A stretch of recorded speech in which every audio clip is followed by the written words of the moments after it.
اعوذ باللہ من الشیطان الرجیم بسم اللہ الرحمن الرحیم۔ جو لوگ ایمان لائے ہیں وہ اللہ کی راہ میں لڑتے ہیں، اور جن لوگوں نے کفر کیا وہ شیطان کی راہ میں لڑتے ہیں۔ پھر تم شیطان کے دوستوں سے لڑو، بے شک شیطان کی تدبیر کمزور ہے۔ کیا تم نے ان لوگوں کو نہیں دیکھا جنہیں کہا گیا کہ اپنے ہاتھوں کو روک لو اور نماز پڑھو اور زکوٰۃ ادا کرو؟ پھر جب انہیں جہاد کا حکم دیا گیا تو اس وقت ان کی ایک جماعت لوگوں سے اس قدر ڈرنے لگی جس طرح اللہ سے ڈرنا چاہیے، یا سخت ڈرنا، اور کہنے لگے کہ رب ہمارے، تو نے ہم پر جنگ کیوں فرض کی؟ تو نے ہمیں کیوں قریبی مدت تک مہلت نہ دی؟ اے محمد صلی اللہ علیہ وآلہ وسلم، فرما دیجئے کہ دنیا کا سامان بہت ہی کم ہے، اور آخرت اس شخص کے لیے بہتر ہے جو پرہیزگاری اختیار کرتا ہے، اور تم پر ایک دھاگے کے برابر بھی ظلم نہیں کیا جائے گا۔ تم جہاں کہیں بھی ہوگے تمہیں موت آ کر پکڑ لے گی، اگرچہ تم مضبوط قلعوں میں ہو۔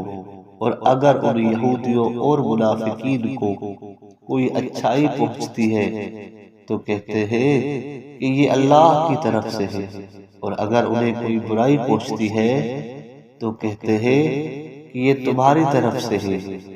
اے محمد صلی اللہ علیہ وآلہ وسلم، فرما دیجئے کہ یہ سب کچھ اللہ کی طرف سے ہے۔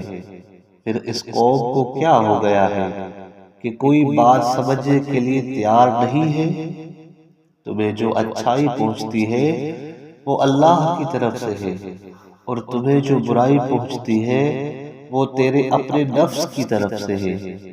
اور ہم نے اے محمد صلی اللہ علیہ وآلہ وسلم آپ کو لوگوں کے لیے ایک رسول بنا کر بھیجا ہے، اور اللہ گواہ کافی ہے۔ جو شخص رسول اللہ صلی اللہ علیہ وآلہ وسلم کی اطاعت کرے گا تو بے شک اس نے اللہ کی اطاعت کی، اور جو منہ پھیرتا ہے تو ہم نے آپ کو ان پر نگہبان بنا کر نہیں بھیجا۔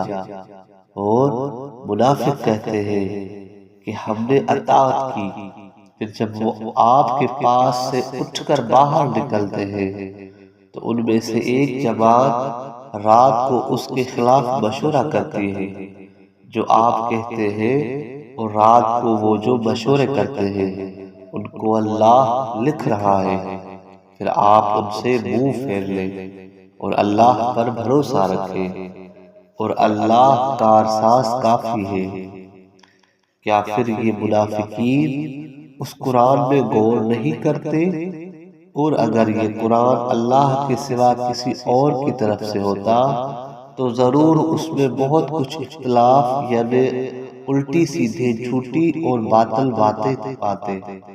اور جب ان منافقین کے پاس امن یا خوف کی کوئی بات آتی ہے تو اسے پھیلا دیتے ہیں، حالانکہ اگر اسے رسول صلی اللہ علیہ وآلہ وسلم کی طرف اور اپنے حکمرانوں کے حوالے کر دیتے جو ایسی باتوں کی تہ تک پہنچ سکتے ہیں تو ان میں سے وہ اس کی حقیقت معلوم کر لیتے۔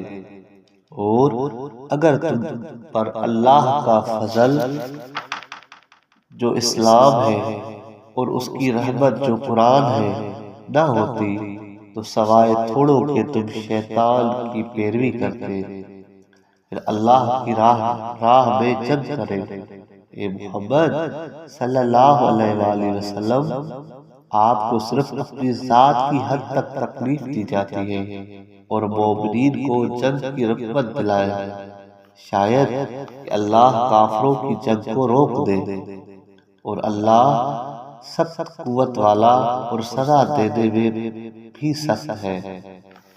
جو شخص اچھی یعنی شرعی حد کے اندر شفاعت کرے گا اس کے لیے اس کے ثواب میں سے کچھ حصہ ہے، اور جو برے یعنی غیر شرعی شفاعت کرے گا اس کے لیے اس کے گناہ میں سے کچھ حصہ ہے، اور اللہ ہر ایک چیز پر قدرت رکھنے والا ہے۔